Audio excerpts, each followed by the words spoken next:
Ok, alors bonjour à tous. Là, je suis en ce moment en classe et ce que je vais faire, c'est que je vais vous tourner une petite courte vidéo qui vont vous montrer, une fois que vous avez terminé de créer votre histoire sur Twine, votre histoire narrative interactive, comment on fait pour la publier sur GitHub. Donc ce tutoriel va être assez court, vous allez voir. On va commencer par simplement ouvrir Twine. Vous allez ouvrir votre histoire la plus élaborée, puis il s'agit de la sauvegarder en format HTML. Donc vous allez aller dans Twine, dans Build, et ensuite vous cliquez sur Publish to File. D'accord ? Vous allez avoir une fenêtre qui va s'ouvrir avec le nom de votre histoire Twine, .html, donc c'est super important de garder l'extension .html, mais vous allez l'appeler index. Alors super important, index, pas de majuscule, vous l'appelez juste index.html et vous allez la garder dans un dossier. Donc moi ce que je vais faire, c'est que je vais la mettre dans mon dossier, je vais le mettre dans processus, ou non, je vais le mettre dans art numérique, excusez-moi. Hop, save, et il va falloir que je le remplace. Ok, donc là, si je retourne dans mon dossier et que je vais dans art numérique,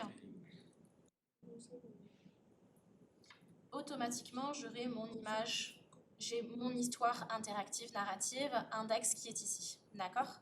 En format HTML.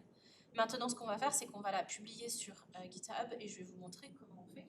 Donc, tout ce que vous allez à faire, c'est aller sur GitHub. J'estime que vous avez déjà un profil GitHub. Donc, une fois que vous avez créé votre profil GitHub, vous avez juste à aller dans l'endroit où il y a les repositories. Donc, vous cliquez sur repositories ou dépôt. Je pense que c'est dépôt en français. Vous allez cliquer sur le bouton vert qui dit New. Et c'est assez rapide. Vous avez juste à lui donner un nom. Donc, ça va être le titre de mon histoire. Et après ça, je veux que vous marquiez votre nom. Donc moi, c'est Candice Dan. Okay. Et automatiquement, comme vous pouvez voir sur sur GitHub, automatiquement, il va y avoir des petits arrêts qui vont se former qui va donner le titre de votre dépôt. Assurez-vous que ce soit public. Donc en fait, il n'y a rien d'autre à cliquer. Et vous avez juste à cliquer sur le bouton vert en bas à droite qui dit Create Repository. Quand ça c'est fait, vous allez cliquer sur un bouton qui est un peu tricky parce qu'il est un peu caché. C'est celui-ci. Create a new file, où vous pouvez mettre Uploading an existing file. Donc moi, je vais cliquer là-dessus. Et là-dessus, vous cliquez sur Choose your file. Vous allez uploader votre fichier index.html et vous cliquez sur le bouton vert Commit Changes. Donc là, ça va se procéder. À partir de là, comment on fait ? Il va falloir publier cette page. Donc le dépôt a bien été créé. On peut voir qu'en effet, il y a une branche. Donc là, on est tout bon. Donc ce qu'on va faire, c'est qu'on va la publier. Vous allez aller dans Settings, toujours dans... Vous assurez d'être dans votre dépôt. Donc vous allez cliquer sur Settings, ensuite Page dans la colonne de gauche. Et là, attention, c'est un bouton qui est un peu caché, sous Branch.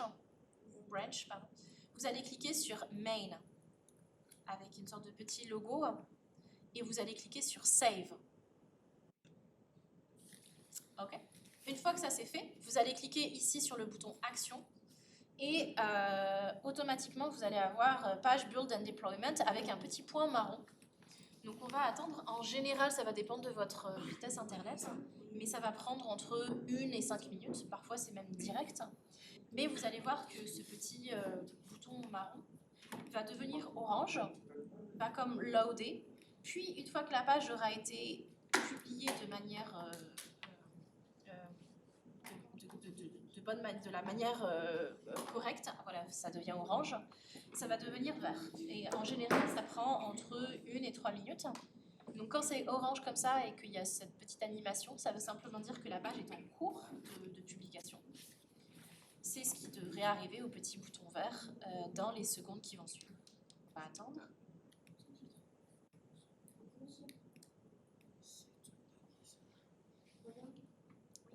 Genre, c'est possible de mettre une image différente pour chaque passage. Oui, c'est possible.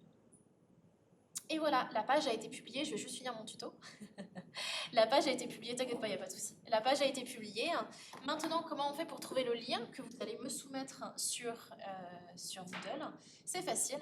Vous avez juste à cliquer sur Page Build and Deployments. Et ça va être ici. Et automatiquement, vous allez avoir... Voilà. votre histoire interactive qui a été publiée et qui va vous permettre de me le partager sur Moodle. Donc c'est bien ce lien-là qu'il faut. Donc ça va être le lien de votre lien GitHub. Voilà, j'espère que ce tutoriel vous a aidé. Je vous laisse là-dessus et je vous souhaite une très bonne fin de session.